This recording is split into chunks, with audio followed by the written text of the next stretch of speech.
Kenaikan kelas dan Lebaran Idul Adha, ribuan murid sekolah dasar di Kabupaten Aceh Jaya mulai bersekolah. Meski aktivitas belajar mengajar belum normal, namun tingkat kehadiran siswa pada hari pertama masuk sekolah telah mencapai 80%.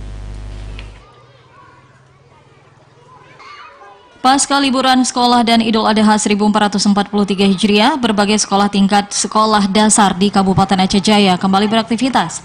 Salah satunya seperti di Sekolah Dasar Negeri 3 Calang.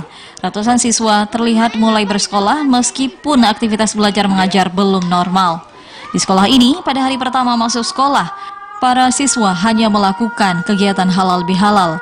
Hal tersebut dimanfaatkan karena masih dalam suasana Lebaran. Pada hari pertama aktivitas belajar mengajar, para siswa yang masuk sekolah hanya dari kelas 2 hingga 6 saja, sedangkan untuk kelas 1 baru masuk sekolah pada Senin depan. Saat ini, para guru juga mulai mempersiapkan sejumlah kesiapan lainnya, mulai dari roster pelajaran hingga lainnya, karena diperkirakan lancarnya aktivitas belajar mengajar pada Senin depan.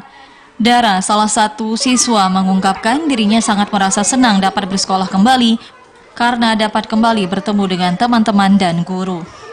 Senang. Kenapa bisa senang? Karena ketemu kawan-kawan. Iya. Kalau di rumah bosan. Ini masih pembagian roster dan juga kan anak-anak baru masuk.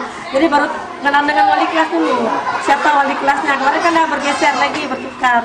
Karena dari kelas 1 naik kelas 2, kelas 3 kan seterusnya dia ganti semua. Gantian suasana baru. Proses aktivitas belajar mengajar di Kabupaten Aceh Jaya, baik sekolah tingkat dasar, menengah pertama, dan tingkat atas kembali lancar pada Senin mendatang, mengingat saat ini banyak sekolah masih mempersiapkan berbagai kesiapan, sehingga saat proses belajar tidak terganggu. Dari Aceh Jaya, Musliadi, TVRI Aceh melaporkan.